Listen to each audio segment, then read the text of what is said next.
Hey, if you got this part of the video, got the live unedited edition. Called the Coach. That's my gala podcast. Sorry. Home Gadget Geeks, June 6th, 2019. 8 o'clock. Sorry, we're a little late. In the Central Time Zone, 8 p.m. And we want to welcome you to the show. Mike is on his way in. I should have got another beer before we got started. That was probably a huge mistake. Get started here in just a second. If you're catching this on the recorded version, you can fast forward a couple, maybe a minute. I don't know. Maybe not. Just stay around for a second. We got a few things to do before we can go live, but we want to thank you for joining us tonight. We'll get live here in just a second. Give the chat room a chance to get in and get their fingers warmed up in the chat room. That was fast. Yeah, it's right here. Still, that was fast. Yeah. Must have a good prostate. Yeah. Still young. Oh, I can only say that joke because I have a bad one. So hang tight. We'll get started here in just a second. And yeah, we'll get started in just a second. My brain is so fried, Mike. So you're going to have to carry the show. That sounds good. I'm just telling you. I'll carry it. You're going to have to carry it. Got a lot of fun stuff to talk about tonight. Yeah, so we do. You just wind me up and let me go. I'll be a good show. Fill in. Be a good show. Hey, Ken, welcome. Good to see you, Mark. I was just talking to Mike. I was just talking to Mike. We got to get you and Mike back on. Mike Howard back on. We got to get that date set and now I guess it'll be the summer grilling show is kind of what we'll talk about. So I looked at a trigger. Did you really? I did. You should pull the trigger. I did. I know.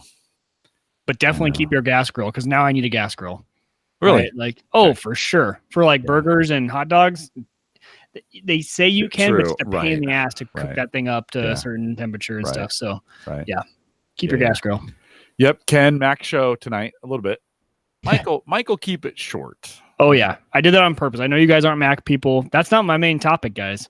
I didn't mention my main topic because you guys would have, Mike Howard would have been in here. Unraid? Did someone say unraid? Unraid? I might be talking about unraid tonight. Just a little bit. Just a wee bit. Just a smidge. Oh, Mark does use pellet for everything. That's dedicated. But Mark doesn't really cook burgers and dogs. That's an American thing. He's doing the real food, the real stuff. I know. I just sent Jim a picture of my Sunday smoke. I said, keep talking. I'm going to get up here. Hold on. Yeah. I said, this last Sunday was my best smoking day ever. Some days, some stuff turns out, some stuff does, especially when you're doing multiple things. And everything went right. The ribs were perfectly cooked. And I've been struggling with that a little bit lately, just with timing. Because I've been doing other things at the same time. That's been my problem. If I'm doing just one thing, it's usually not an issue. But did ribs and did a top roast, actually, which turned out really well. My wife is I think that's, oddly enough, that's one of the favorite things. And you would think a top roast, really cheap meat, wouldn't be one of our favorites. But you put a good beef seasoning on there, and mine has a little bit of a lot of pepper to it, I think, a little bit more of a kick. And, man, if you get a top roast and we slice it up real nice, it turns out well. So we had one of those. So we had the top roast and the ribs at the same time, and they were fantastic. And so I'm getting better at multi-timing. Mark, the one thing I noticed about you is, Mark, I know you have multiple grills, so you probably aren't doing this all on one grill, but you're able to do a lot of different things at the same time. And I'm just learning how to do that on one grill because I have the Jim Bowie or Jim Boone, whatever. I think it's Jim Bowie. The biggest Green Mountain grill. So I can fit multiple things on there, but limiting the amount of times you're lifting and closing that lid and temperature wise, and it all works out. But top roast and ribs worked out being on the same time. So when I was getting the beer, I don't know what made me think of this. But I was like, there's eggs in so we have a gal at work who does farm fresh eggs. And so she brings them in, and they're $3 a dozen, right? They're really good. So I picked up 2 dozen from her on Thursday, and then I brought them home Friday in my gym bag, which I threw in the back of my car. And I have had such a busy week. The gym bag hasn't left my trunk. And those eggs are still in my gym bag. Oh, it's going to be rancid. And, it's been hot the last couple days. It's been real hot. Yeah. Oh, that's not going to be good. Hi, Hey Mike. there. Hey there. How are you? So, thank you. She brought me up. Oh, a frosted glass even. I'm doing. You doing a Leinenkugels? Oh, no. Wide No. eye. Oh, I have yeah. not tried that. Oh, dude. Maybe better than the brick way Really? coffee stout. That Yeah. Brickway Coffee Stout's like my favorite No, beer. it's super good, but they this is smoother. Okay. So super good. So So that'll you're be doing the wide eye, and I already Yeah. told you about so I'm doing a cross-strain tan limes. This is, guys, it's become my favorite beer. If you're close to Omaha and you can get cross-strain, this, I don't know when they release this. Our high V, I will buy it out every time. So I bought 3 6-packs tonight because that's all they have. They come and they go. Like, they don't have a big stock ever. So anytime I go, I'll buy them out. I don't even know how to describe it. It's just a limey. It's almost like a good Corona, like a Corona with lime. It's got that lime flavor, but it's actually got some really good beer behind it. Man, it's amazing. That's super cool. I need to go. I think Sunday I am at church, so I think I'm going to swing by on my way out. Do it and grab and, some. Stop by the. The benefit of that is you brewery. can do a growler. Yeah, I might want to try it before I.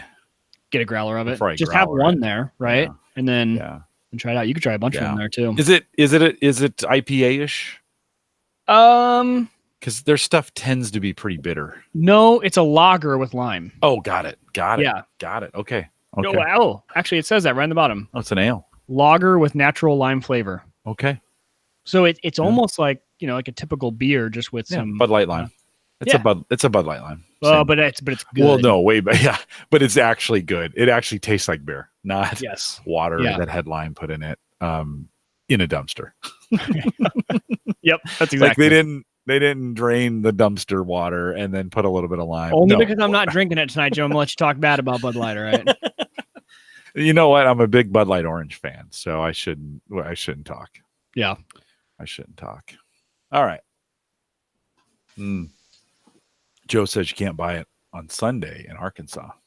Well, get to the store on Saturday then. Before they go.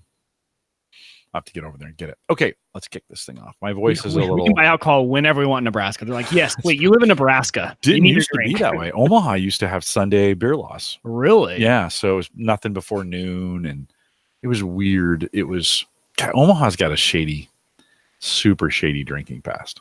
Interesting. I did not know that. Oh yeah.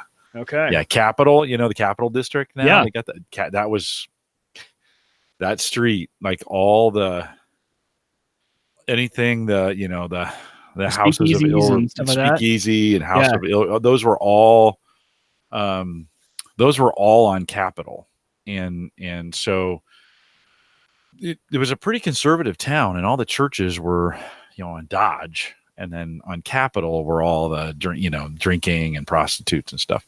Oh wow. Yeah, but it was pretty hypocritical. Okay. If I'm going to say that. Yeah. So to get it, and it had a huge drinking problem. I mean, it was just people were going crazy. And so to try to curb that, so the churches put a lot of pressure on the city to be like, okay, at least shut down the bars until we've had church. Gotcha. And they did. And now I think they repealed those laws like in the 90s, maybe. Like it was not that long ago, maybe 20 years ago. They repealed those here in the city, something like that. Ooh, Yeah. Brian's having a tea with Crown. That sounds actually pretty good. That would be good. What do you call that? What's there's got to have a name for that. Because I've never heard of putting Crown with tea. Obviously, they have like the twisted teas, which are decent. I actually like those. I'm a huge tea lemonade, kind of hard lemonades. Mike's Hard. I love those. They're pretty good. Have we podcasted since my birthday? I think we have, right? Yes, last week. We did chocolate covered pretzels. You ever heard of that as shots? Chocolate covered. It's called pretzel. Hold on. Shot. There it is. So it's made out of an ounce of Pinnacle whipped vodka and an ounce of Frangelico liqueur.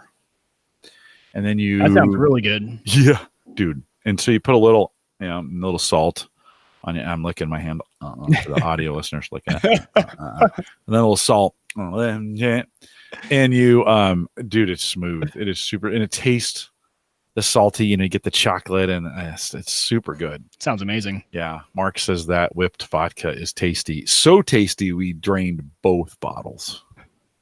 Like that night. Like, hey, where'd the stuff to make the shots go? In my belly. So here on Home Alcohol Geeks, we really give you all the news, reviews, and latest updates on our alcohol consumption. That's a pre-show. It's the pre-show. I love it. That sounds so good. You make me want one. I know. I kind of want one now. That should be, maybe that's the new tradition, is a shot before we get started. Oh, geez. Like, I need that. I mean, I'm down. I'm definitely down. But we know what happened the last time I did that. We talked crypto and yeah. Super good. All right. So that happened. I know. Then that happened. So then that happened. Yeah. Then that happened. Okay. I don't know. Would you guys in the chat room, should we preview a shot each week before we get started? And then, oh man, that would just not go. I wouldn't even be able to get through the intro. I barely can do it when I'm sober, much less. We should have a competition. We'll do pre-show alcohol recommendations and post-show crypto and see which one gets more listeners. Well, I have my guesses of which one would. Oh my gosh. The post-show gets no. I mean, the post-show today, the crypto gets very little. Yeah, very very few listens. So I guess if I made a podcast out of it or put it in a regular RSS feed. I mean, it does have a Patreon feed that's free that everybody could use, but anyway, doesn't matter. Let me start this thing. See if we can get my voice all the way through this tonight. Little hoarse. Here we go. This is the Average Guy Network, and you have found Home Gadget Geeks, show number 405, recorded on June 6th, 2019. Here on Home Gadget Geeks, we cover all the favorite tech gadgets that find their way into your home. News, reviews, product updates, and conversation, all for the average tech guy. I'm your host, Jim Collison, broadcasting live from flooded again, Mike. I can't believe, it just doesn't stop raining. I mean, it's only for the last 2 days. We either have flood rain or crazy hot, muggy weather because of all the rain that's on the ground, just evaporating. It's humid. And the Missouri has flooded again. I-29 opened up for like a week between Kansas City and Omaha, flooded again. And we just can't seem to catch a break on the water. If you're one of those in those flood conditions, sorry about that. Hope everything's safe. Of course, we post a show with world-class show notes each week out at theaverageguy.tv. Don't forget, you can join us live on the mobile app. Great way to do it. HomeGadgetGeeks.com. Get you there. Want to thank our Patreon subscribers who every single month, I just picked up that subscription for your Patreon just a few days ago, and we appreciate your sponsorship of the show. Keeps that rolling, helps me kind of pay for it every year, and so we appreciate it. If you want to participate, theaverageguy.tv/Patreon.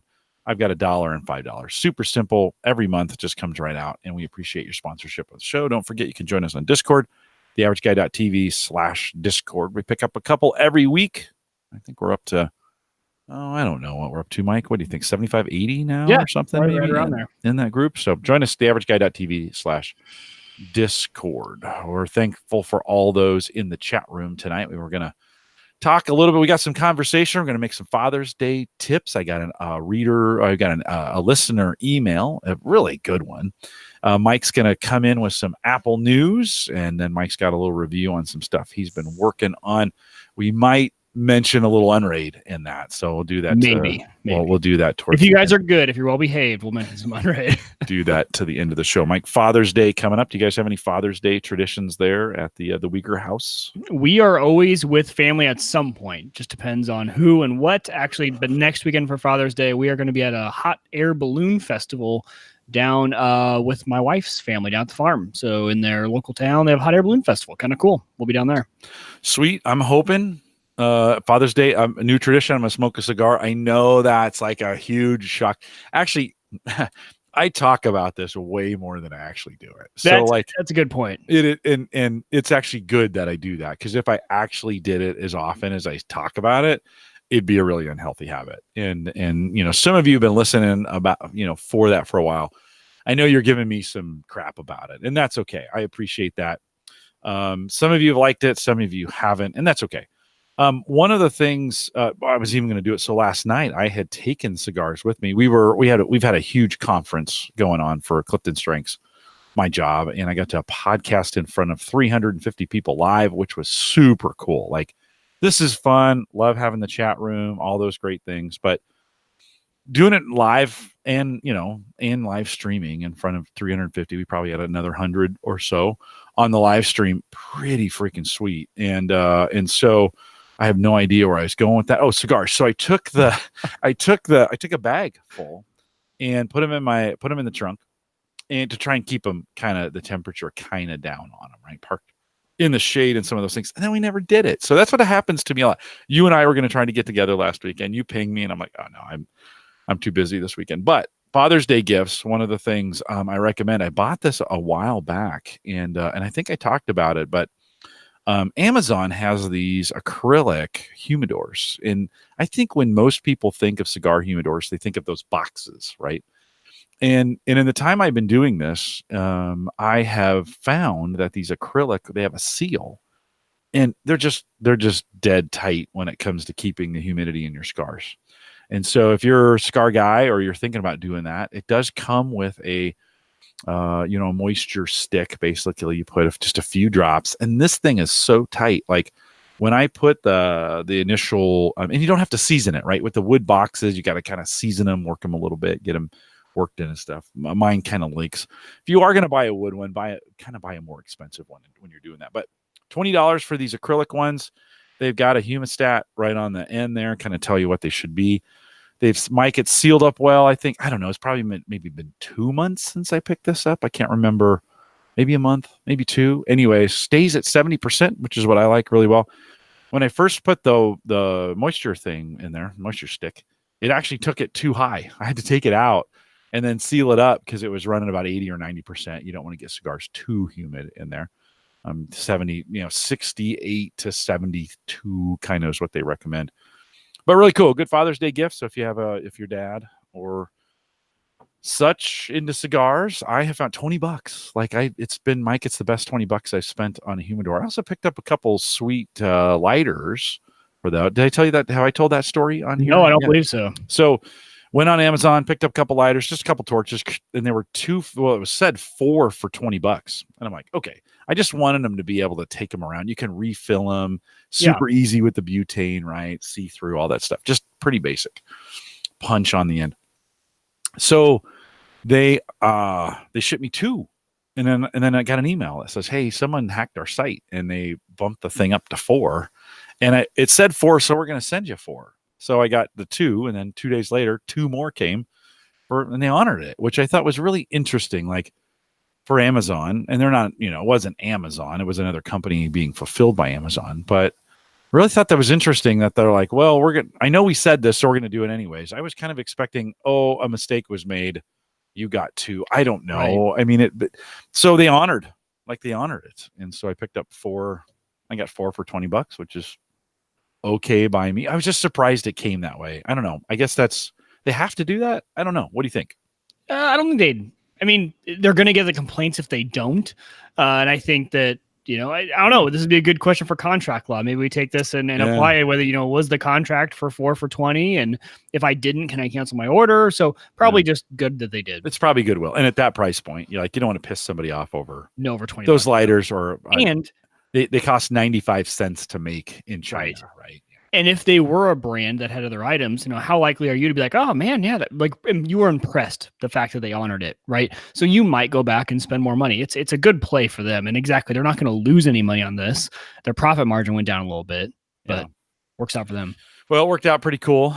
Joe sent us an email. He's been out, and he said, hey, Jim, made it back onto dry land and reality, and unfortunately, and I understand that, Joe, as well. He says, all the cigar gift shops that I went to in Belize and Mexico sold fake Cubans, which is super common. I've been watching a podcast called Cigars Daily, Mike, which if you're thinking, if you're into this, pretty cool. He kind of reviews some stuff, a little 8-minute cigar video where he kind of covers. He's kind of cool because he's kind of like new school with this. And what do you mean fun. by that? Like, I don't know. It just doesn't feel like the old stodgy cigar, stuff. Yeah. And he's like, look, never don't let anybody tell you how you should do it. You do it the way you want to do it. Because there's, V cut, flat cut, punch, right? And then there's a whole bunch of people. How do you light the thing, right? And he's like, just you do it how you want. But so which is pretty cool. I like the guy, and he talks real fast, 7 minutes kind of thing. Cigars Daily is what it is. But and he's got some video on how you tell a fake from a real, and the fake ones, and are all over. So Joe, I appreciate you recognizing that they're fake. So he said, in any case, I did pick up a couple on the gift shop on the ship for you and Mike. So Joe, thanks for picking those up. We're excited to get those. Taking over his favorite listener. No, I didn't say that. We don't have we don't pick favorites here, but right now that sounds like a pretty good deal. No, pretty great. We appreciate that. That's super cool, by the way, for as you guys listeners, when you do that kind of stuff, super nice and appreciate that. So Joe, thanks for that note. And then last week, I sent an episode downstream. I love my daughter being on the show so much. I just put 403 down the channel with 404. It just means I didn't change, I didn't change the URL, and I just copy and pasted the wrong one. So sorry about that. If you got it and you're like, it's a duplicate. I replaced it right away. Well, Sunday night, maybe something like that, late Sunday night. So if you got it, you delete it. It's there now. Just delete it, refresh, re-download, and good show last week. And so you might want to get it. Mike, we've had WWDC come and go, a few announcements. I'm going to just turn this one over to you because I don't freaking care. No, I'm just kidding. What they announce? So we had a lot, a lot of people who follow Apple said that this was one of the most packed 2.5 hour presentations. I think it was about two and change. And there was a lot of announcements. So I would encourage you guys, what I'm going to do for you, I know that the Apple fandom here is limited. So I decided I picked 4 of my favorite announcements that they made and kind of giving you guys just 4 quick highlights. There's a ton of videos out there where you guys can get a kind of a recap, a 13-minute recap. If you're interested in Apple and want the full rundown, you guys can definitely find that. But they did have a lot of big announcements here. And big, I say, kind of in air quotes, because they have some announcements here. They actually announced hardware, and we'll get to that in a second, but they also announced hardware announcements that I think may not sound big, but they have a lot of impact, I think, as Apple starts to move forward in what they want to do. So we'll kind of cover a few here, and so I'll pick my 4 favorites. So number 1, my top favorite aspect of what they announced was sign in with Apple. So, I mean, if you guys have been on the web ever, there's always options when you go to a website to log in. You can log in with Facebook, you can log in with Google, or you can, create your own email address account, whatever you want to do. So now Apple is offering sign in with Apple, which, at first blush, like, okay, great, another way that you can sign into websites. But what they're doing on the back end is really cool here. So we all know that Apple's big push lately has been for privacy and user control of that privacy. So what they're doing with sign in with Apple is when you sign up, you have direct control over what information you give them, and they go even a step further. So let's say we are signing up for Uber, and you're going to sign up for Uber, and you want obviously to receive emails from your receipts, and you want them to be able to contact you with certain specials and stuff like that. Great. But at the same time, those sort of email blasts can get annoying because they're going to send you emails and over, all the latest offers they have and everything like that. So what Apple does is they actually don't give them your real email address. What they do is they give them a forwarded address. So it's some random digit at mailforwarder.whatever.apple.com, some email address that then that address will forward on to your personal address. And each app that you use with sign in with Apple gets its own forwarded email address. It's not the same one for your entire account. And what that means is that if you ever get tired of getting emails from Uber, go in and delete that single email address from the forwarder, and they never had your personal email address. Once you forward that, they have no way to contact your personal email. And so they have a lot of different scenarios where they're able to protect your privacy, give you more granular control over what you do. And, I struggle with this because for about a few months after they started doing the login with Facebook, a few of my accounts are still tied to Facebook, and I hate it. I'm actually looking to see if there's a way to convert those back out to standard email addresses because it did what Facebook wanted. It's sticky, right? It locks you into that ecosystem where now if your logins are all tied to them, if you get rid of your Facebook, you can't really log into stuff anymore. So sign in with Apple, I saw was a huge benefit, especially if you're on Apple devices, because you have Face ID, you have Touch ID if you're on other devices where you can log into those accounts and it's a breeze. So really cool. That was my favorite thing. I think I'm going to use that now. That'll probably be my default sign in with Apple, simply because of that email service is kind of the biggest part of that. Mark is asking the question, how do they handle email verification verification emails when signing up for a new service? So all it is a forwarding email. So that email goes, and for all intents and purposes, that email is still going to come to your inbox. So I'm not saying it doesn't eliminate the emails you get, because you don't want that. You don't not want to get emails. You're going to need the confirmation. You're going to want receipts. You're going to want offers. Maybe you do want offers from them. All it does is it forwards that email. So those verifications are still going to work. It's just that you can always turn them off if you ever don't want to receive them again. So you think you'll move that direction and start moving things over? Yeah, I think I will. I think I'll start doing some sign-ins with Apples and see. The only interesting part for me that I'm going to see is, how does that work with non-Apple devices, right? So that will be the thing for me is, if it's something like Uber, where I know that for Uber, I'm always using my phone, I don't access Uber from any other device, that'll make sense for me. But for things like Facebook, obviously Facebook wouldn't have that, but that's a bad example. Other sites where I'm going to access it on non-Apple devices, I'll have to kind of see how that's all going to work. So a lot of the details, we don't really know yet on how it's going to work. So when it comes out later this fall, I'll have to see. But for certain applications that I only use on my phone, I think that's definitely the way I'll go. Yeah, cool. What else?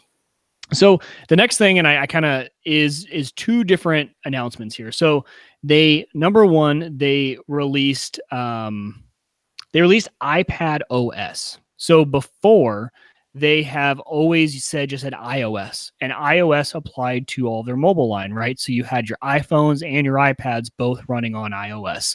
So now they've announced that they're shifting and breaking out iPad into its own operating system. Now, there are a bunch of other features that they announced with iPad OS that we won't get into. Some highlights were multi-window of the same app.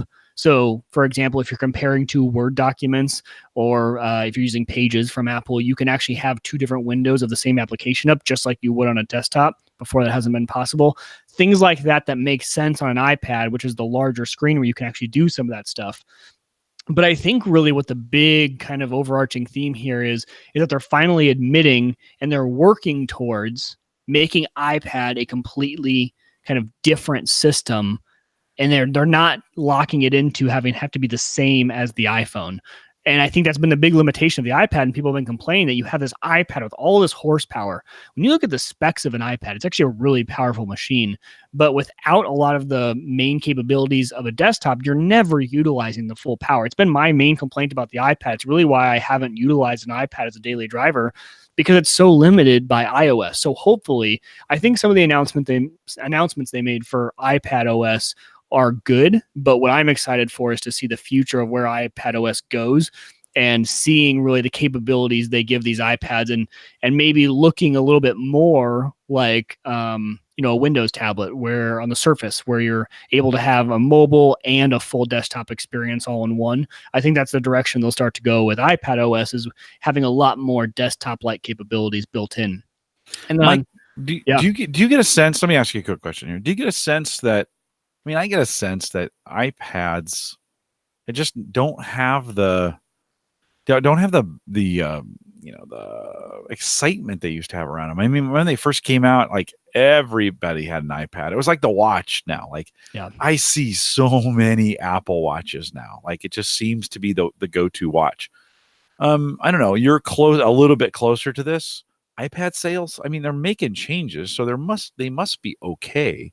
But it just kind of seems like it's a, whatever, lackluster sales.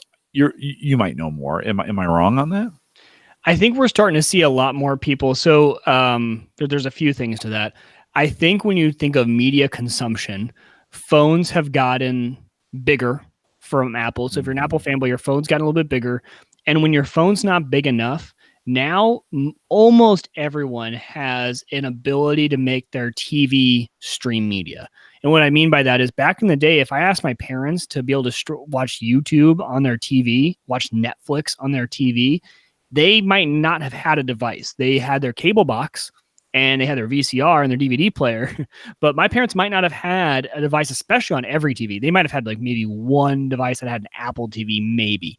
But now with the advent of pretty much every TV being smart, and just the advent of pretty much everyone now has a streaming device, whether it's Apple TVs, Roku's, they have the ability to stream media on their full-size TV.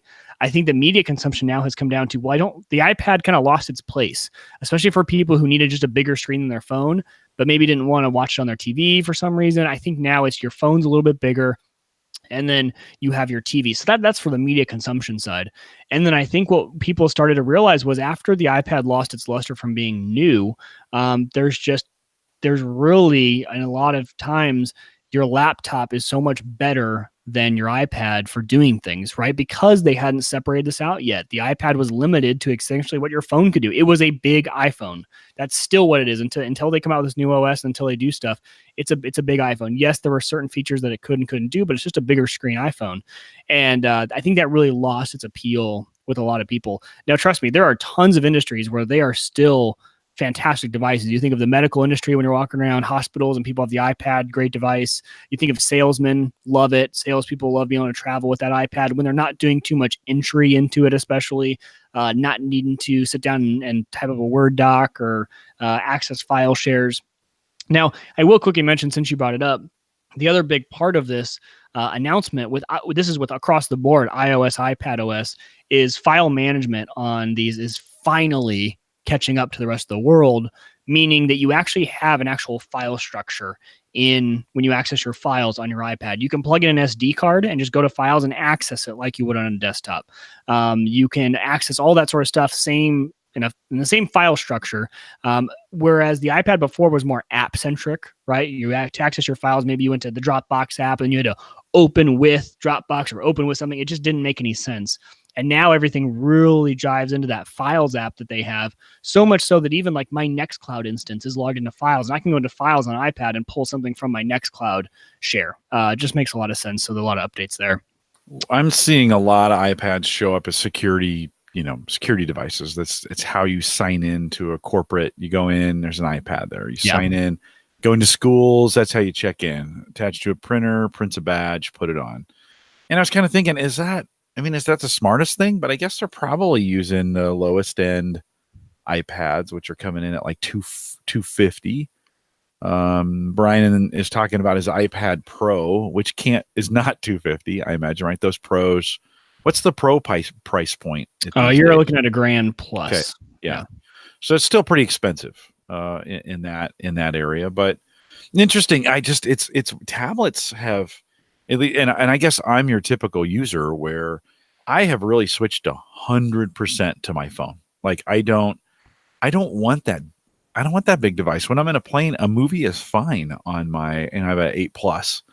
A movie is fine at that space. If I'm going to be home, I'm not going to watch a movie on an iPad at home. Yeah. I don't know. At this point, I'm running my RT tablet on the desk as well as a Surface Pro 3. I don't use those like tablets. Like I use them like computers for the most part. So it's, I still have that Habitat router I need to plug in. I'm going to put it on one of these devices, at least for the browser window. But I don't know. I am definitely a phone. It's either phone or I'm going full power on the computers. Right. I've kind of abandoned that space. So maybe and that's been me too. And I think a lot of people have done that. Brian's a perfect example. If you have your use case and you get into your routine with your iPad, there are still people who, love them.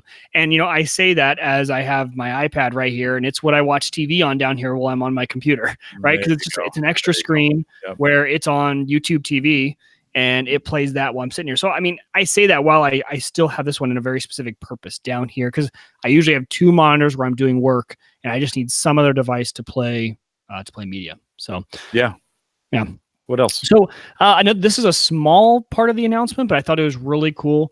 And this is Bluetooth audio sharing. So the example would be Jim and I are going on a trip together and we're on a plane and we want to use my iPad, but we both want to listen to watch a movie. And now it makes it super easy. Jim just taps his phone on the iPad. And as long as we're both wearing Bluetooth headsets, they use the example of AirPods, but I'm 99% sure this is going to work with any Bluetooth headset. It doesn't have to be the AirPods. You can now share the audio and you can both be listening from the same device. So I didn't know if this is out there in other, is this on Android? Does Android offer this capability? You know, this is a Bluetooth 5.0 feature. So I'm also not sure on different hardware what's going to work with this and what won't. But this is exactly going back to like the splitter days. I remember always having a splitter and listening with a friend to music on the way to soccer games and stuff like that. So a small feature, but I think actually that will probably be the number one used feature from the update from the majority of people. I think a lot of people will end up using that. I think of a lot of times where Hannah and I would love to be able to do that. I mentioned to you the Bose app will do that. So I have the Quiet Comfort 35. Sarah has the 25s. And so we can use the Bose app to share that way now. Now, that's very specific to Bose, of course. If you want any company that's more tight to their ecosystem than Apple, just buy Bose. Like that. Yeah, they are. I mean, they're very, very exclusive. Although they do have Android, or they do have the Google Assistant now on the devices as well. I can't really talk tonight, so I'm just going to shut up here in a second. But that's a pretty cool way of doing it too. If we were traveling together, we could. Now we wouldn't, to be honest with you. She listens to some stuff, and you listen to your thing. I'm going to listen to podcasts, right? So we wouldn't do that, but it's a handy feature for sure. Well, what I think of it for is my kids, right? Because they both want to watch the same thing and they want to show the iPad, but then it's how do they both listen to it on an airplane? Right. I think it'll be a lifesaver for kids. Now, does that mean I'm buying my kids each 150 pair of AirPods?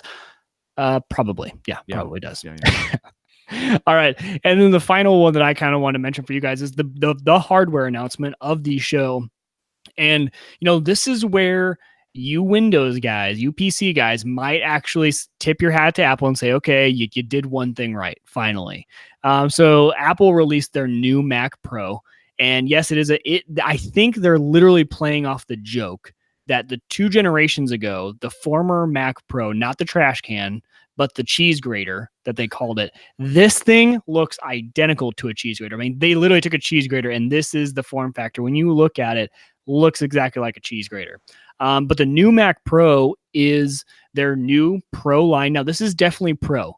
And I know there are a lot of users, home users out there that consider themselves Pro. This is really Pro. I mean, this is starting at $6,000, and no one's going to buy the $6,000 version just because of the different options as you go up. You're probably more looking at a 10 to 12 grand computer for the Pro level. But when you look at this thing has PCI expansion. I can't talk tonight either. PCI expansion slots. The entire case removes with one twist. Obviously, it's Apple, so they made it really elegant, right? Twist the top, the whole top comes off. And user-accessible slots that you can fully customize and upgrade. The RAM, the PCI slots, all of that is user-accessible. The DIMMs in there, you can put over a terabyte of RAM in this machine. Just insane. Terabyte of RAM. You got 8 PCI expansion slots, like I said. And they came out with a bunch of actually their own video cards. And I am not a video graphics card guy. I am not the one to tell you about this. So go listen to Marquez Brownlee, or go listen to someone who's, go listen to Linus Tech Tips. They did a really good actually review of this. They can give you the really good specs, but they have created custom cards if you want for those expansion slots. But overall, this machine, I mean, we're talking about Xeons with, I think, 32 cores, 64 threads up at the top end. A very, very powerful machine. You got 2 10 gig Ethernet ports on the back, a lot of Thunderbolt built in. Essentially, what I'm saying is this is the user expandable, upgradable Pro that every Mac user that wants and can afford this line and needs this line has been looking for the past 20 years. So it's nice. I really liked seeing the direction they went. It was finally like they just said, like, okay, fine. Like, okay, fine. We'll give it to you. You guys want a Pro, you want the top end. Now it's going to cost you, right? There's still the Apple tax on this thing.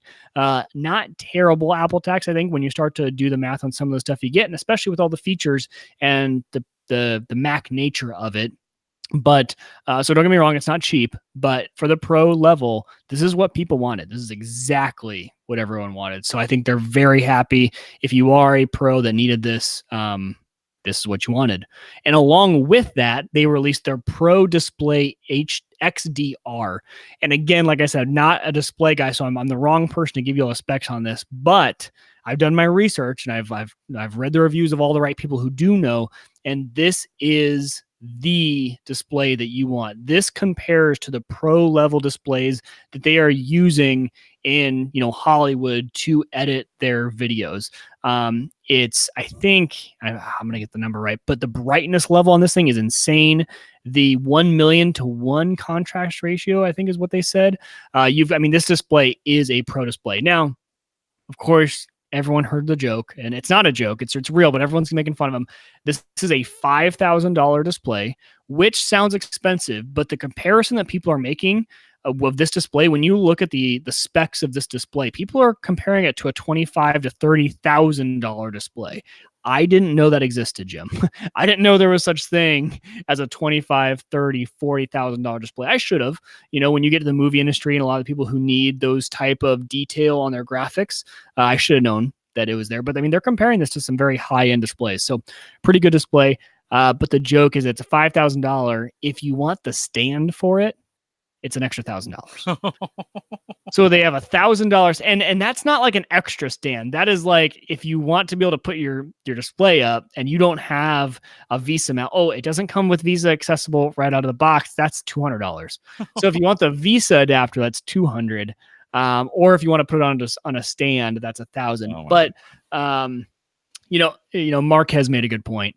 He goes, they really missed a point. Call it a $6,000 monitor. And hey, if you don't need the stand, if you already have your stand, then it's $5,000. That's really what they should have done. They should have done it the opposite way of calling it a $6,000 monitor. And if you don't need the stand, if you have Visa mounts or whatever, you can pull that back. But it is an 8K display.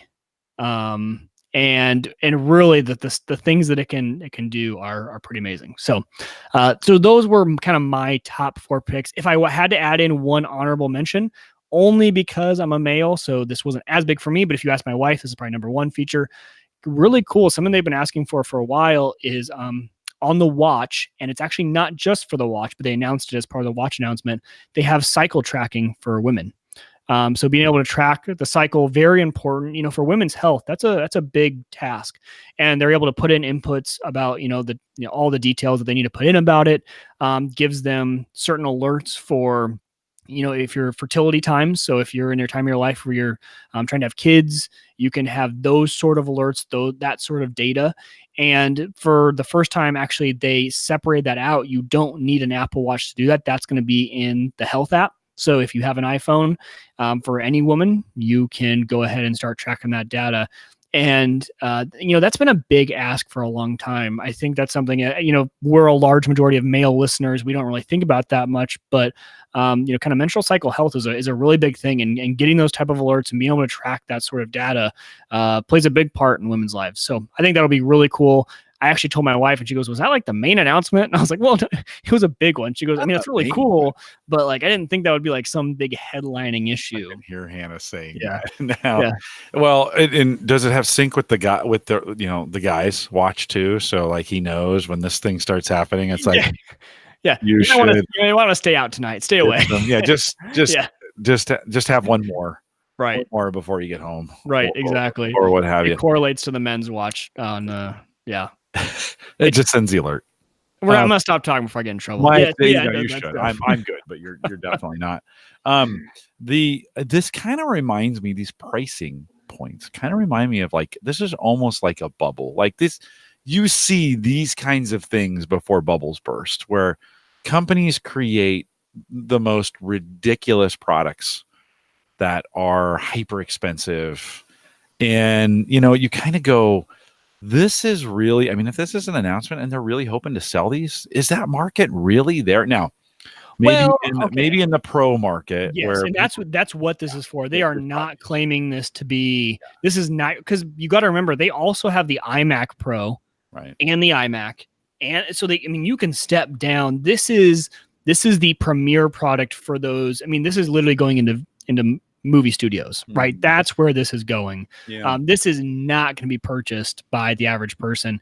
And that's, I think a lot of people kind of, they watch WWDC and they think it's all, we forget it's for developers. Right. And then they do need to announce their pro line that they haven't updated in a while. But no, so I don't think so. Because when you look at the prices for everything else, Apple's actually gone the opposite way. We've seen them on other in other areas where there used to be a huge Apple tax.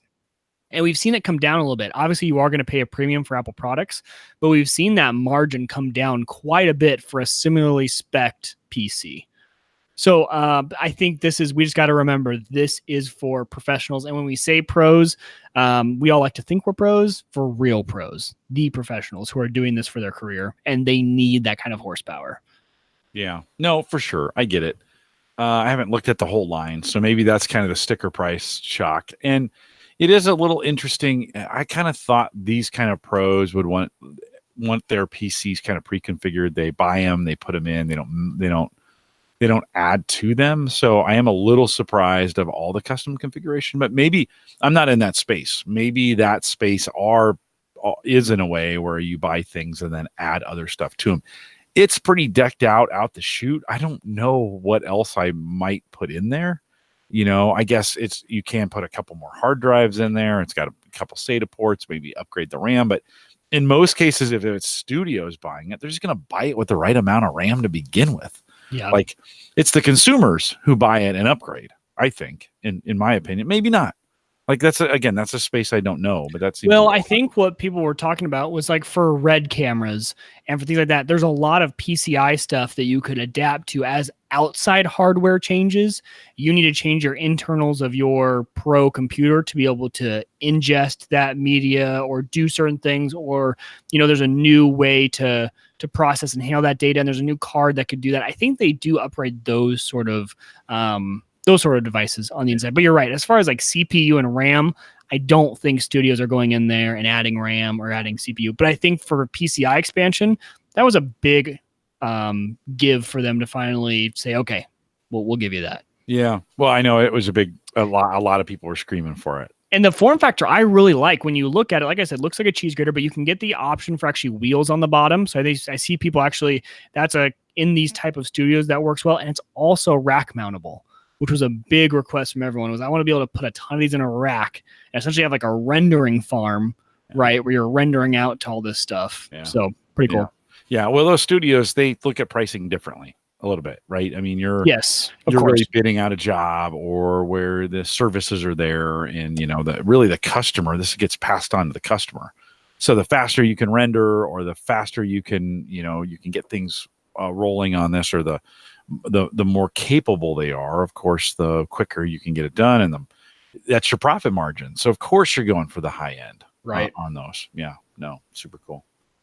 Anything else from WWDC? No, like I said, there's a lot of stuff that came out of WWDC, really cool stuff. But these were my favorite top 4 items I want to talk about. All right, you got some updates on your Unraid box.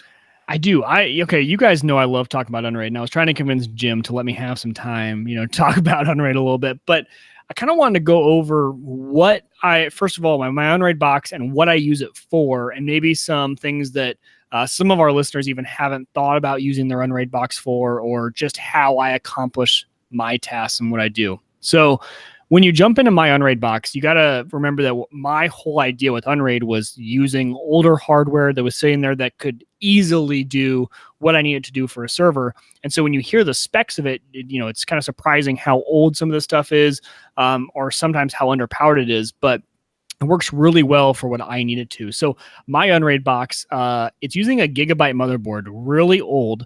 It'll be in the show notes, the model. It's an H67M D2 B3 motherboard from a long time ago. I don't even know when this thing came out, but I mean, it's an old motherboard.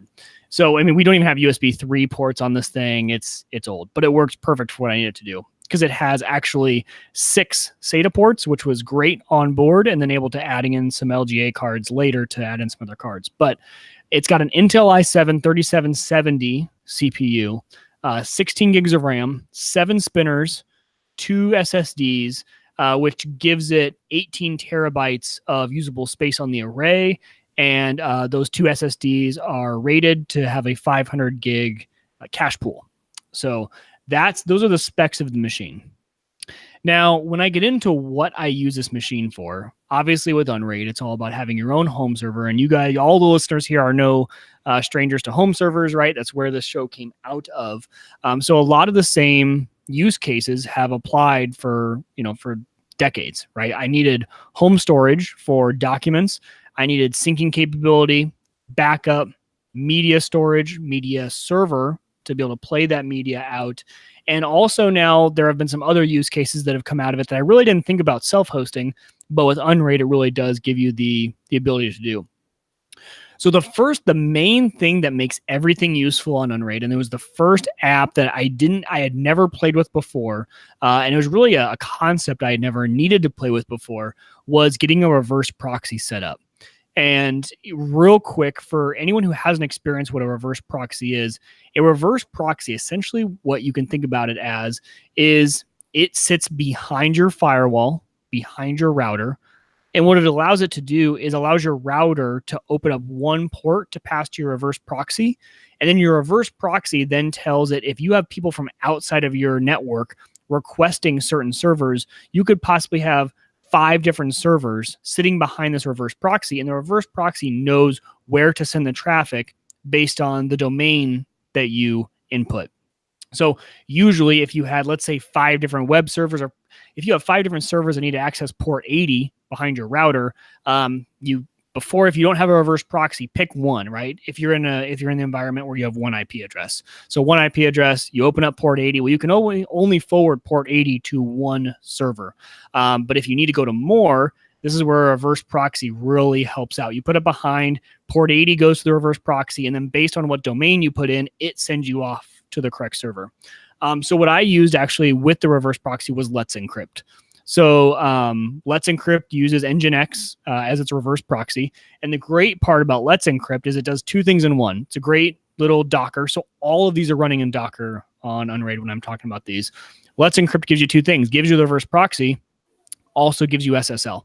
So it gives you those certificates for SSL so that all of your connections are through SSL instead of being through a non-encrypted version. So you're using actually port 443 instead of port 80, and you get an encrypted connection back to your server. So Let's Encrypt is like the number one. Get it installed. If you're going to be accessing anything from your Unraid box from outside of your house, of course, you can always do a VPN to be able to get to this stuff, but it's much easier to be able to do it from domains. And so when I talk about that, we're going to pretend for a second that I have the domain Uyghur.com. I don't. I wish I did. I really need to figure out how much someone's willing to give that to me for.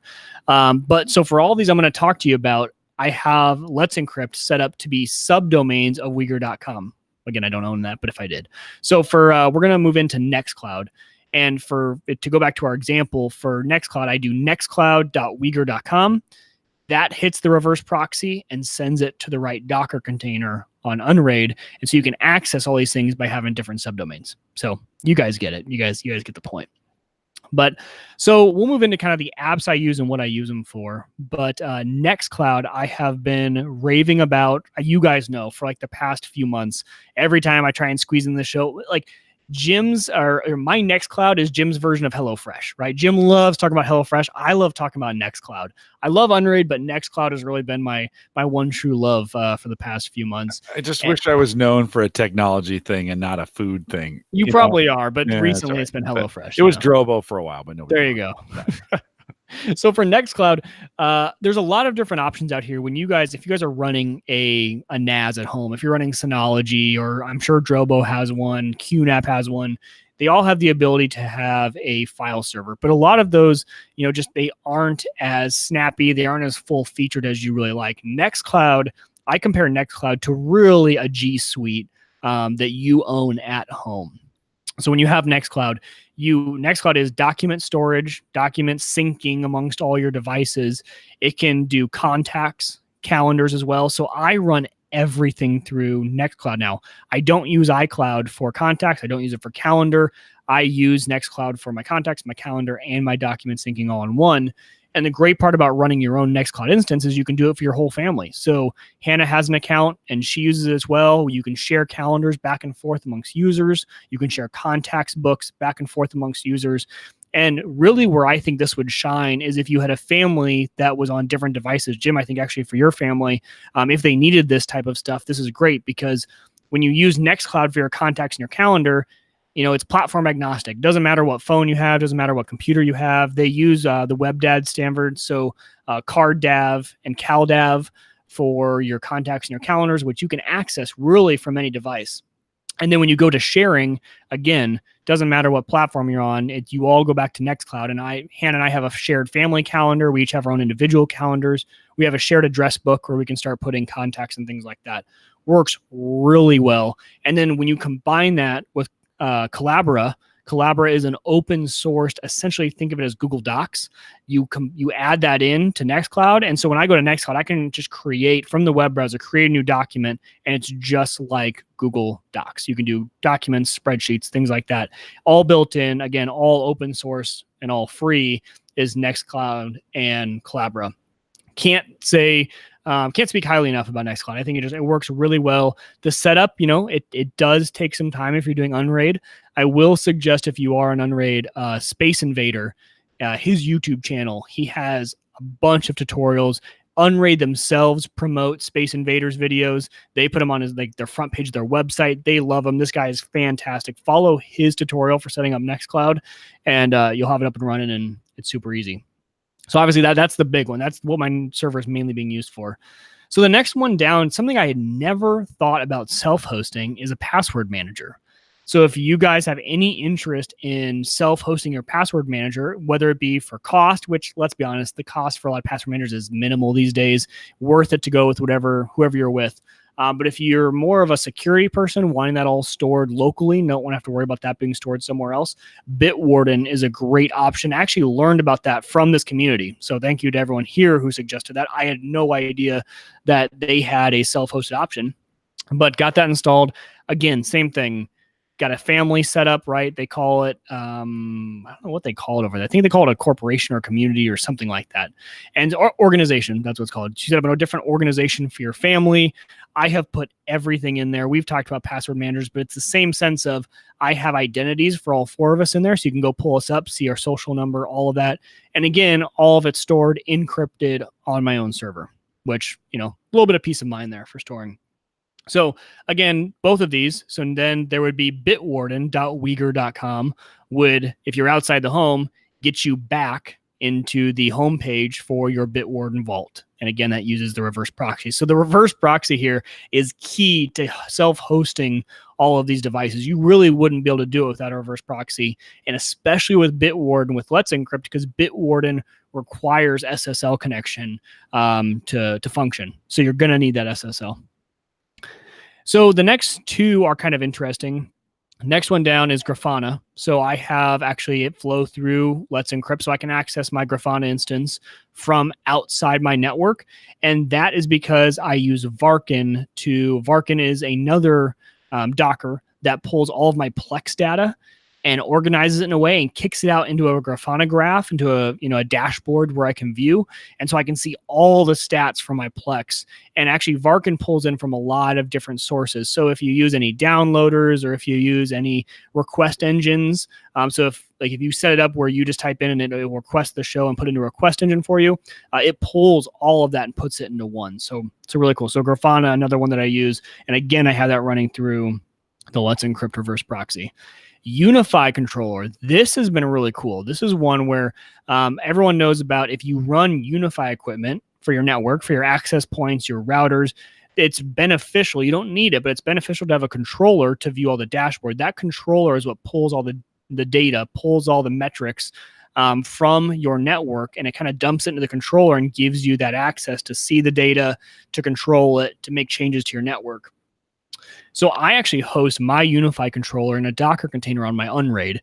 And the reason I do that is it kind of separates it out. Because most people might use a Raspberry Pi, but this gives it all the horsepower it needs, all the storage it needs.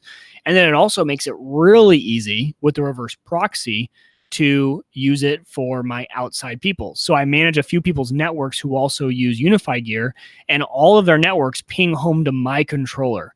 And the benefit to that is I don't need to buy, or the client doesn't need to buy a Raspberry Pi or something to run the controller at their place. And I don't need to get a VPN to get access to it. All of their devices ping home to my Unify controller. Here, they're all set up on separate sites, and it allows me to have one Unify controller for multiple sites, multiple different deployments of Unify gear. Works really, really well. So if you guys are deploying Unify systems at all, I know you guys probably have, and a lot of people, you either do or don't do the managed services for them. But if you are going to manage their network service, if you're going to be in charge of making changes and monitoring for errors, monitoring for network downtime, things like that, it's a way to do it, because then you only have to log into one controller and you have access to everything. So the next two, pretty simple. Everyone knows about these. Don't need to go into too much detail, but are Plex and Tatuli. So Plex, obviously being your media server. That's my media server of choice. Usually most people are either MB or Plex. I'm a Plex guy. I love Plex. We use it for absolutely everything here. We use that. And the Tatuli is a super simple Docker container that you guys can install to get data from your Plex on statistics, who's watching what, most watched movies, all sorts of data. If you are running Plex, just install Tatuli. You will be shocked at the cool interface that it gives you and all the data. We already talked about Varkin. Again, that kind of goes along with Plex. It does a different kind of sort of analytics on your data from Plex and sort of things. So if you have a need for Varkin, you'll know about it, and you can. But check that out especially if you share your library with others. I'll say that if you share your library with others, Varkin is a good tool to use. And then the last two, really for Unraid, Time Machine Destination Backup, where in Unraid you can set up certain shares to export out as a Time Machine destination, meaning that the Macs on the network will see it as an option when you go for Time Machine Backup. For those of you who have never touched a Mac, Time Machine is kind of an incremental backup for the Mac where you can you set it and kind of forget it. And then let's say I deleted something last week and I need to go back and recover that. You can, quote, go back in time, scroll through your Time Machine backup to that time and find the file and bring it back to the present and drop it in. So Unraid does have the ability to be a Time Machine destination. I do use that for all the Macs in my house, and it works really, really well over the network, especially now. Unraid released an update not too long ago that allowed for Time Machine to be over SMB instead of AFP. AFP, Apple File Share Protocol, used to be one of the only options for Time Machine, but that has been updated by Apple. You can now use SMB, and Unraid finally kind of released that where you can turn on Time Machine via SMB, and it works much better, a lot less glitchy than AFP was. And then the final one I'll talk about is how I back up my backup. So I consider Unraid kind of my central repository for backups for all my computers. I didn't talk about it, but I do back up all my other machines to the Unraid box. But then it's okay, how do I back up certain critical data from my Unraid box to offsite storage? And I use Duplicati. So Duplicati is really easy to use, streamlined Docker container. You fire it up, you tell it what shares of your Unraid box you want to back up, and it gives you all the options that you would ever want from a backup service. And then you can send them out to local or offsite places. It's really an all-in-one backup utility. You can use it to back up anywhere, but I send all of that to Backblaze. So obviously I don't back up my entire server, but I back up the stuff that would be sensitive that I need if something were to go down, and I send that all over to Backblaze. But that in a nutshell, that's not everything, but that is a majority. That is the main critical stuff that I run on my Unraid box. And Jim, we've talked about this. The great part about Unraid is that all of these that I mentioned run in Docker, which means that I could run a lot of these things on other machines, other Windows machines or Macs, things like that. But with the Unraid box, there's no overhead. And all of these, you can definitely limit their ability to use CPU, RAM, things like that. But I let them all just go wide open, because really the only thing that goes crazy here is Plex. When it's transcoding, it's going to take up a lot of CPU. But these all have almost full access to the CPU, and it's a great way to run all these in a Docker container, especially because they're all siloed off too. If you need to make some changes, blast something away, recreate something, very easy to do. And if you're on Unraid, I'm sure you know about community applications, but if you don't, when you first fire up Unraid, the first thing you should ever install with Unraid is community applications. That is the repository where you can go and find these Dockers, and the template's already built for you. And you can easily, within 2 clicks, install Plex. You can easily, within 2 clicks, install Grafana, Bitwarden, and all of these essentially came from someone in community applications. Oh, super cool. While you were talking, you reminded me I needed to cancel my Plex account. So I was like, and I've been paying While I'm $4.90 raving about Plex, you're like, I need to cancel that account. No, well, I just haven't been using it. Joe offered in the email he'd sent about the cigars, he'd offered to send me a copy of Media Center because we've been talking about that as well. And I was like, well, I appreciate that. I really do want to move off of Media Center and have a dedicated PC in the living room. That's just kind of one of the things I'm looking forward to getting rid of. And we're going to find a way. When that goes away, we'll find a way to get that done. But I bought the Plex Pass. I wasn't using it. I really was not using it. It just didn't make sense. $5 a month. It's not that much, but I'll buy it again if that's the direction we're going to go. I know it works. I can set up a Plex server or do whatever I'm going to do when we get to that point. Yeah. I do have Plex running on the NVIDIA Shield right now as kind of the Plex server, and it's doing its thing. But I don't really need it. I'll take it back if I need to get that done. So it also reminded me I should probably check my credit card to see what other services I've subscribed to. You're mentioning all these things, and it's like, okay, have I done a good audit on my card just to make sure some of the things that I've canceled are actually being canceled? Because you do stuff like this and you start setting up, maybe it's a subscription here and a subscription there for some of the things that you're doing. And then you forget about it. Mike, how long do you think, like, you're pretty fast at turnover when we think about technology and like, I'm tired now. I'm going to move on to something else. It sounds like you got other people involved and you got family involved. Yep. It kind of sounds like you're committed at this point. Yeah, I would say I'm pretty committed, especially, I kind of dope, but a lot of this stuff, I say that, I'm committed to Nextcloud. Like, I love it. I don't think I'll switch just because of how much I love the product. But with all of these, with the exception of Plex and Unify, all of this stuff I could go out and easily copy this stuff over and I could be off the server in a day if I needed to. Bitwarden, that was the easiest thing to ever set up because LastPass has an exporter and Bitwarden imports, and you tell it you came from LastPass. That's where I was coming from. And it took 2 seconds. I was up and running. Literally 2 seconds. And so a lot of this stuff in Nextcloud, all that would be is copying it over to OneDrive or Dropbox or whoever I wanted to go to. So the copying time would be the most for Nextcloud. But besides that, a lot of this stuff, if it ever became an issue, I could be off of it. But I really enjoy having it self-hosted. And I think one of the big things here is unlimited storage, essentially, right? I say that, but it's just buying another hard drive. And so I'm not paying a price each month for some of the storage, and I'm not worried about, okay, am I going to go over a data cap? Am I doing it at that? It's self-hosted. I have the backup, so I'm not worried if there's a flood in here. I could be back up and running. Now, would that take me longer than if I was not self-hosted? Of course, because if I wasn't self-hosted, it wouldn't be an issue. But it's kind of worth it, right? Right. Take the odds of this place flooding and that server going out.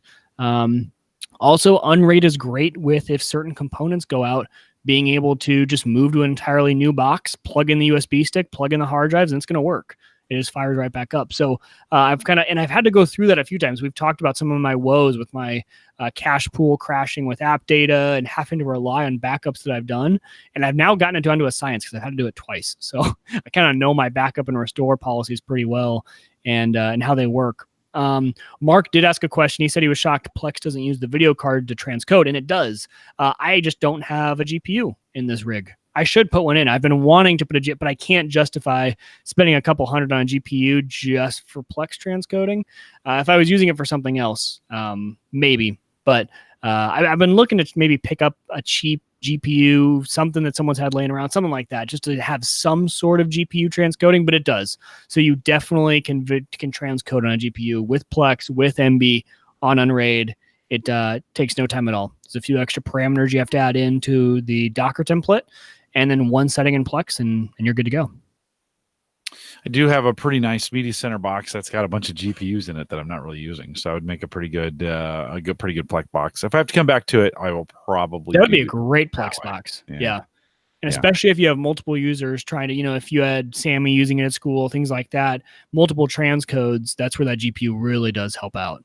Yeah, could put a couple GPUs on that box. No kidding. So I wonder if it could use multiple. That's a good question. I know it can do one with no issue. Using multiple, that'd be interesting. Yeah, our TV consumption right now is just Media Center works. Sarah's really the only one that does it. Sammy's using YouTube for everything. Like or every once in a while it's a Hulu or an Amazon or whatever. And it's just, I don't know. We just don't, right now, we're not in a spot where it matters. When that box goes, I feel like there's enough things.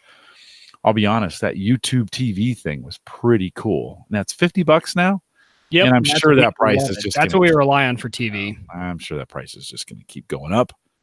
I got that feeling. It's so good, and they got so many great things in there, including local channels and sports. And it's really a cable replacement, not a cable cutting thing.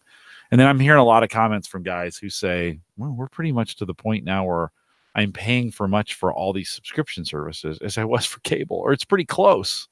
Right. And so cutting the cable anymore, you kind of go, well, do you really want to hunt around for things, or you just want them all in one place? Yeah. Well, I think at some point you're going to be pretty close. I think of it as two different things. Are you looking to replace content to watch, or are you looking to cut the cable? Cutting the cable to me means I want to stop paying my cable provider and I want to do something else, or I don't need cable channels. If you need cable channels, though, there are other options. YouTube TV is a cable cutter option, meaning like you're cutting the cable to cable. Right. Well, I guess that's not true. No, because you're still getting cable, right? It's not a cable cutting. Right. It's more of just replacing your cable provider. That's what YouTube TV does. Sorry, I had it mixed up. That's what YouTube TV is doing. If you want to get rid of cable, then you have to that means you're finding other entertainment mediums. That's your Netflix, that's your Amazon, that's your Hulu, all of those sort of devices. But what I was finding was even with cable, even when I have cable, there are shows that I love on Netflix, on Amazon Prime. So I was going to keep those anyway. So those were those were set. I needed those. We're going to watch those shows. Then it became, how do I decrease my cable bill? Because I also need cable from, in our house. I am not to a point where I can give up on live sports. I'm just not there. And there are other shows that we also really like to watch. They're on some of the cable networks. We were able to give up those, but I said, I can't give up my live sports yet. I'm just a sports nut. It's what I watch every single day. So we said, okay, well, YouTube TV, at least that takes it down from, $100 to 50. Good. That saves $50 a month. We didn't even take into consideration Netflix, Amazon, Hulu, and those, because we knew we were going to have those no matter what. Yeah. Yeah. Yeah. I'm finding I'm watching most of my stuff on YouTube. Yep. I've subscribed to a couple channels I really like. I have enough subscriptions that I have enough to watch. It's kind of like podcasts. I've subscribed to just enough podcasts that I can't get through them all in a week. So I'm taken care of. Like, there's always going to be something there for me to listen to, something that I like to listen to. And YouTube is the same way. I've got enough things going on that I can catch the shows that I want to watch. So interesting times on that, Mike. That's a great overview of what you're doing. I know we've kind of pieced all those pieces at various times. We had the guys from Lime Technologies on here talking about Unraid. So it's pretty cool. It's just hilarious that we're still talking about this, even though that's the home server stuff from a long ago, but pretty cool. So Mike, thanks for taking the time to kind of work through that tonight. And if you have questions, you can contact Mike. Do that in our Discord group. That's where we have an Unraid group in there. That's probably what this is best for, theaverageguy.tv. Yeah. / And all of that stuff's in the show notes as well. Discord. So it'll be listed out there, all the different stuff that I mentioned. Right. I'll move those over as well. Mike, one more thing before we go. Bitdefender has been kind of been my security. I have the Bitdefender box. I'm on version 2 of the Bitdefender box for those who are keeping score. Been working great. I just upped the subscription again for another year. It's like $100. Right? It gets me unlimited Bitdefender across all the networks I'm on. It's really kind of nice because you can just put it on and you're not thinking about it. It defends both the PCs that you have it on, as well as there's some stuff going on the box. It sits right up there. That's why I'm looking up there. And but man, they have really been upping their game on the client. And it is one, I swear to God, they're trying to keep up with Acronis, because Acronis is another one of those companies. They must be making subscription bank at this point, because at the rate they're adding features, and it seems, at least at this point, I've got it on the main PC here. The old days of Norton and McAfee, where those applications were just crap, right? They would just consume everything. This Bitdefender Total Security, that's what I'm running, kind of the full suite on here. Seems really, really light. I'm never like, I wonder if that's the antivirus. And when things start to slow down and you go into your, you go to the Windows Manager and you're like, okay, Task Manager, what's going on here? It's never Bitdefender. and they've just added, they've got antivirus, right? Antivirus, firewall, anti-spam, which is again typical. They're doing a bunch with ransomware now. So ransomware remediation, you can set some standards, you can protect some files so that maybe you keep all your files in a single folder or a variety of folders, and you want to just say, hey, anytime something changes there, don't change it until I've approved it, right? So they can lock that piece down. Some new features, which is, I think, for a lot of people is kind of needed if you don't have some kind of something or you're not being careful with that. File shredders, password managers, all those things. You can encrypt files on it. SafePay comes along with it, where they'll keep track of those pieces. Webcam protection, right? So it will alert you if something grabs your webcam, other than, in my case, if something grabs my webcam other than Hangouts. Okay, I want to know, right? I want to know that thing is on, if it's on. Although why anybody would want to watch this guy down here doing crypto, I have no idea. Most boring hack of all time, right? Be like, is that guy picking his nose? That's exactly what they would get if they're watching that. They've added a new anti-tracker too, as well. That's the kind of on the newest update, where you can install their software in the browser. You can get these in plugins, but for folks that are kind of looking for security all in one place, you might want to take a look. I mean, Bitdefender's been doing some pretty cool stuff in this space, and they have a really nice single app, works pretty well, not very intrusive. I've been using it for a couple years now, and works out pretty well. So one of the things, I've been running that on my main box and some of the stuff I use all the time, and then everything else I just been using Windows Defender on. The Bitdefender does get a little aggressive with the crypto stuff that we're using, and I could exclude it but it's not that it takes zero resources. If you have a really slow or a very old processor, it's not very powerful. They will kind of recommend, if you're like, if I think it's like 1.4 gig or under, they're kind of like, some of the things we need to run are going to take a little bit more on those pieces. But kind of interested in where you've landed. Chat room, let me know right now. Where have you landed on antivirus? Are you using Windows Defender and just letting it go? It's getting some pretty decent reviews. Nothing's perfect, but it's getting pretty decent reviews. Microsoft has added some capabilities too with the web, and it's updating faster and it's getting better. Some of the work they're doing with Azure is making Windows Defender just kind of a better product. Or have you gone with your own whatever? Like to know what you're using. Send me an email, jim@theaverageguy.tv. I'd love to hear from you on that. It's just one of those. This isn't intended. Maybe if we get some feedback on this, we'll do kind of a security show where we kind of work through some of the options if it's interesting. Love to hear from you, jim@theaverageguy.tv. Mike, anything else? No, I covered all the. Yeah. Nice job. Cheers. Good work. I just talked about Unraid. I was all excited. I took a nap. Hopefully no one else. Hopefully it didn't put everyone else to sleep. No, it might have though. I'm super tired, dude. It's been so crazy. I haven't even eaten any HelloFresh. That's not technically true. It was really cute. My daughter, Sammy, she's been on here before. I get a text from her, actually a Facebook message today. She says, Dad, I'm going to be at the library, but if you get home before me, there's a white container full of yesterday's HelloFresh that we saved for you, so you can have that for dinner tonight. My daughter, 20-year-old, she's 20, and she's thinking about, dinner for Dad, which was pretty cool, and it was pretty delicious. Even the second day, I think some folks on that HelloFresh stuff, those prepared, I'll be honest, they're fresh. They haven't been the most eaten leftovers. Like really? Yeah, it's weird.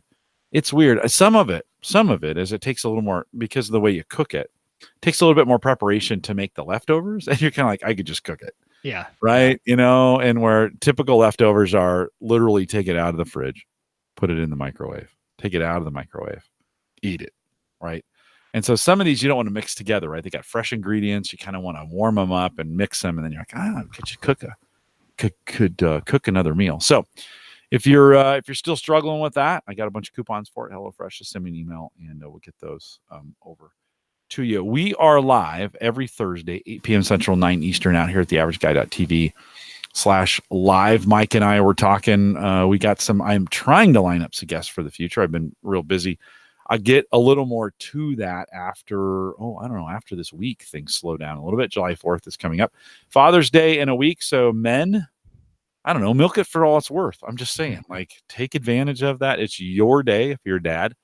If you're not a dad, make sure you call your dad or whatever you do, whatever traditions that you have. It's a good day to do that. Looking forward to that. Mike, I wish you were going to be around. I'd come by and maybe enjoy. We'll have to do it the weekend, maybe the weekend after or something. Yeah. Together, or at least around the 4th, for God's sakes. We got to figure out how to get that done.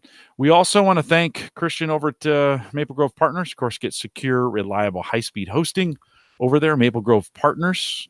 If you want information hosting as little as $10. He pinged me on Monday. I had a week. I wasn't in at all this. I was coming home at midnight, waking up at 6 and going back into work this week. And on Monday night, he pinged me. He's like, dude, you want a podcast? I didn't even see that message till I came in today on Thursday. I was like, sorry, I can't. I was out all week. We'll try and get him back in and get a Cyber Frontiers going as well, and appreciate his support of the show. Thanks for doing that. And then, of course, one more reminder, if you want to download the free app for iPhone or Android, homegadgetgeeks.com gets that done as well.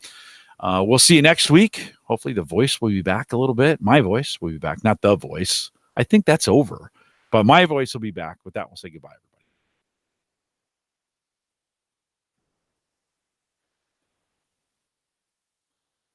I got nothing. My voice is done. That's all right. I didn't either. I'm pushing all I've got to get to that point. Yeah. All right. Yeah. No, I think we'll wrap with that. No real crypto moved back, right? Moved back. Yeah, we had a drawback a little bit, but it spiked, right? We had a really good run. And it kind of came back a little bit. I think at one point I was like, wow, this is I think I'm probably down a couple $100 since the spike. When was that? 26.62. So we've had about 3 days. Bitcoin back down to about 7.5 or so. Ethereum stayed pretty solid. I have to take a look at my accounts to see if I need to reallocate. I think you might need to. A lot of those alts moved, and they weren't all moving in the same direction. Yeah. I've been trying to play that. No, they're still, Ethereum and Bitcoin are still pretty even. I've been trying to play the difference on those, and they're still pretty even. It looks like OX that's the other one that I've been kind of in. Is back, but not as much as I thought it would be. So XRP is back as well. Yeah. No, I used that feature again where I traded on Coinbase for free this week. It's like, God, this is great. I'm just gonna trade every day. Right. Do it for nothing. You don't lose anything. Did you send me? No, maybe it was John who sent me that note. He sent me some article about the rich are all buying up the bit. This is. Oh, and then you passed on to me. Yeah. Did you read that? Yeah. Did you get anything out of that?